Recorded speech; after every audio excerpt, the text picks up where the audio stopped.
Has Dr. Joel helped make your life a little happier and healthier? Consider supporting the show for as little as $1 a month so we can continue to bring you the content you love. Just go to patreon.com/JoelWade. That's patreon.com/JoelWade. $1 a month. It's all we ask. You are now listening to the Mastering Happiness podcast with Dr. Joel Wade. People who are extroverts, people who are more sociable, who like to be out, talk, and interact with other people, and who gladly put themselves into public situations, tend to be happier than people who are not. That's great for those who, by temperament, happen to be extroverts. But what about the other half of the population? Extroversion, on the surface, is more highly valued in America. People who are more outgoing or engaged more in the forefront of public things.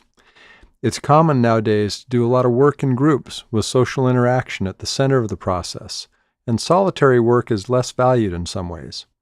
That's a mistake, because most creative work is done in solitude, and there are great strengths to a more introverted temperament. How can we best navigate these very real differences in temperament styles, aiming ourselves toward what genuinely works well in the world, without losing the significant benefits of the wide variety that human nature provides? Our ancient friend Aristotle may have some answers. Let's explore this today. I'm Joel Wade, and welcome to today's podcast. 2,500 years ago, Aristotle described what he called the golden mean as the optimal midpoint between two extremes. While cowardice may be one extreme, recklessness would be the other. Courage is the virtue that lies somewhere in between, and that would be the golden mean for this example. Confidence would be the quality to aim for between timidity and arrogance. Temperance would be the balanced point between miserliness and wastefulness. The same principle holds true when dealing with the polarities of introversion and extroversion. There are benefits to each, but still greater benefits to being true to and honest about who you are. Your personal golden mean is what you find when you begin by accepting what's true about your own temperament. Then, because temperament can be modified to a degree, balance that with what you want to create in your life. It's true that extroverts do tend to be happier, in general, than introverts. The benefits to extroversion are more obvious because they're very public. A gregarious, assertive person is able to step into complex social situations, get to know a lot of people, have charismatic influence on other people and groups of people, for better or worse. They tend to make friends more easily and have more of them. In a 2012 Scientific American interview with Gareth Cook, Susan Cain, author of the book Quiet, The Power of Introverts, said that many introverts feel there's something wrong with them and try to pass as extroverts. But whenever you try to pass as something you're not, you lose a part of yourself along the way. You especially lose a sense of how to spend your time. Introverts are constantly going to parties and such, when they'd really prefer to be home reading, studying, inventing, meditating, designing, thinking, cooking, or any number of other quiet and worthwhile activities. According to the latest research, 1/3 to 1/2 of us are introverts. That's 1 out of every 2 or 3 people you know. But you'd never guess that, right? That's because introverts learn from an early age to act like pretend extroverts. Now, one thing to keep in mind is that we're generally not just an introvert or just an extrovert. Rather, there's a continuum, and many of us can fall more on the introverted side, or more on the extroverted side, but it's not generally an all-or-nothing quality. Speaking as someone who is, by temperament, more introverted, I would agree with Susan Cain that it's essential to own who we are, including our temperament. But I'd also not want to limit ourselves to the comfortable zone of our temperament if there are things we value that entice us beyond that comfort zone. It can be good to stretch the boundaries of our familiar territory so that we can open up possibilities that would otherwise not be available to us. Life can be an adventure, and this is as true for an introvert as it is for an extrovert. It may look different to an outside observer. For an extrovert, an exciting challenge may be to perform to a crowd of thousands, while for an introvert, it may be introducing themselves to a neighbor. The quality of leaning into life is a uniquely personal experience, and you get to choose the stretch that's right for you. Temperament's not something that's set in stone. It functions more like a range of possibilities. Someone who's naturally outgoing will feel comfortable and energized being out with groups of people, and may feel bored if they're not, while someone who's naturally more introverted will not feel energized or comfortable with groups of people. In fact, they may feel tired, wanting to recharge with some alone time. This is something that can stretch and grow over time if it matters enough to us to go there. I do public speaking. I enjoy public speaking, and it's something that I've gotten used to and rather good at, even though I'm by nature more of an introvert. I've learned to be comfortable in front of large groups of people because I knew I needed to do this to create the work that mattered most to me. But it took some time. I joined Toastmasters and did other trainings to help me hone my skills. And I took opportunities to speak in front of people, even though it was stressful and sometimes scary at first. It's still more stressful for me than it would be for a true extrovert, but I've gotten used to it, and it's been worth it to grow this ability. But I'm not a person who must have a crowd around me, and I enjoy time to myself. And frankly, after giving a talk to a large group, I look forward to getting back to some recharging solitude. A true extrovert would naturally go out of his way to be with people, is energized by lots of social interaction, and he would feel somewhat ill at ease with too much time alone. We know the advantages of being an extrovert. It's a happier life in many ways. You're likely to have more friends and acquaintances and get more accolades for your accomplishments. People will be more naturally drawn to you, and you'll tend to be in a position to make things happen in a more obvious fashion. Being an extrovert is, in general, more highly regarded and selected for, particularly in America, than being an introvert. It's also true that when people who are naturally introverted do things that extroverts would do, they enjoy the same increase in happiness as do natural extroverts. So, doing extroverted things, to the degree they aim us in a direction that matters to us, can be worth it just for the increased sense of happiness we experience. But that's the view from the extroverted bias. Let's look at the other, more often ignored side of the spectrum. There are many benefits to introversion, but they tend to be, well, quieter strengths than are seen with extroversion. First of all, there's a difference between introversion and shyness, though they can certainly overlap. Shyness involves a degree of anxiety that introversion doesn't, and revolves around a fear of social disapproval, whereas introversion is a temperamental preference that's not about anxiety, it's about wanting less stimulation. Much of the most important creative work is done in solitude, and the most creative people in many fields are introverts. There's a big difference between solitude and loneliness. Loneliness is a painful state of longing.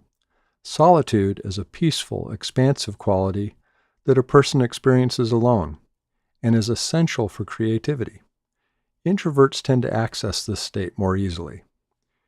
Introverts tend to dislike conflict, which can be troublesome if there's conflict which needs to be confronted and dealt with, but it can also be a great strength to not be actively looking for conflict where it isn't necessary. An introvert will tend to concentrate easily and have the capacity to stay focused on a task for extended periods of time. Some very effective leaders are also introverts.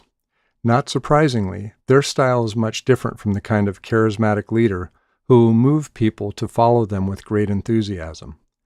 Though it can be wonderful when a leader inspires people to bring forth more than they had ever thought possible, just as often such leaders will inspire people to follow them right off a cliff. The introverted leader is more likely to support others to take charge of their own ideas and can be more focused on reaching the goal than on getting credit for reaching that goal. They're more likely to be happy for others to be successful and get the public accolades. Introverts also remind us that not everything worth doing is worth doing in a group. We become culturally so enamored of working together in teams or groups that it's easy to forget that much of the productive work that people do is done on their own. A cornerstone of group work is the brainstorming session, where everybody puts their ideas out there for the group to consider. But it turns out that these are usually a colossal waste of time. In practice, they often become an exercise in groupthink, where people become more concerned with avoiding conflict and fitting in with the flow of dialogue, often without really being aware they're doing it. Creative thought is hindered by the anxiety of standing out and being criticized in the group. Sure, there are exceptions. There are some things that require group work, and an effective team can do certain things that an individual working alone could never do. Imagine LeBron James playing alone against any pro basketball team. As amazing an athlete as he is, he'd never stand a chance alone against a marginally competent team. I've had experiences working together with a team or group where there's already a significant level of trust to begin with, where it's been very useful to brainstorm together. But in general, individual work leads to much higher productivity and creativity. For one thing, it takes a high degree of positive emotional experience for a group to function well together. Whereas an individual is at their best with a minimum ratio of 3-to-1 positive to negative emotional experience, and couples or friends are at their best with a minimum ratio of 5-to-1 positive to negative emotional experience between them. For a team to function at their best, they need a minimum ratio of 6-to-1 positive to negative emotional experience together. That can certainly be done, but it's not typical. The magic that can happen with good group work is the exception rather than the rule, in part because it takes a special group of people to have that kind of positive chemistry together, and in part because much of the best creative work simply has to be done in solitude.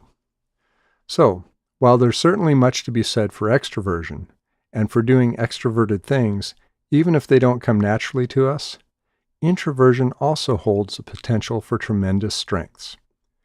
The most important thing, though, is to know yourself, to honor your own temperament, and to strive to live with integrity with your temperament, your values, and your genuine goals. The key is to find your own personal golden mean.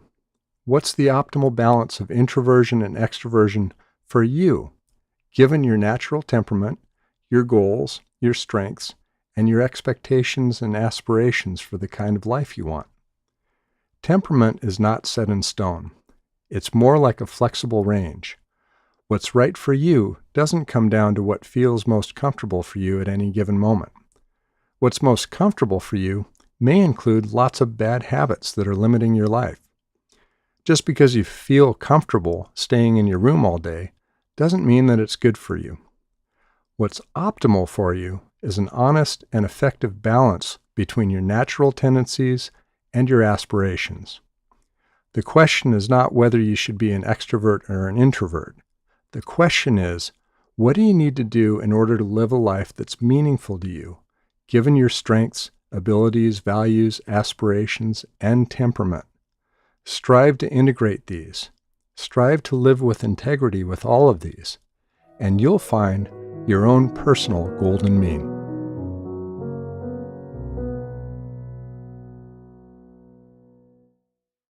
A Master's Course in Happiness is a monthly, in-depth program to help you actively, purposefully, and effectively live a happier, more fulfilling life. This course is designed to teach you the skills and principles that you need to bring the best you have to offer, inside and out. Over the course of 12 months, we'll explore what I've found are many of the fundamentals of living well.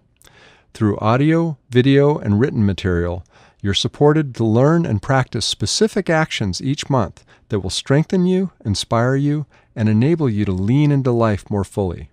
These are skills and principles for self-mastery across all the circumstances and personalities I have ever worked with for nearly 4 decades, based on solid research and experience. And right now, exclusively for my listeners, you can experience the Master's Course in Happiness at a great discount. Use promo code MH, the number 1, promo, in all capitals, to get this $467 course for only $295 today. visit www.drjoelwade.com. That's drjoelwade.com now, and use promo code MH1PROMO to receive this amazing course for only $295. A master's course in happiness is designed to give you the most powerful skills that I can offer in a course.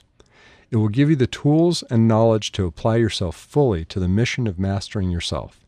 That's www.drjoelwade.com, promo code MH1PROMO, all in capitals.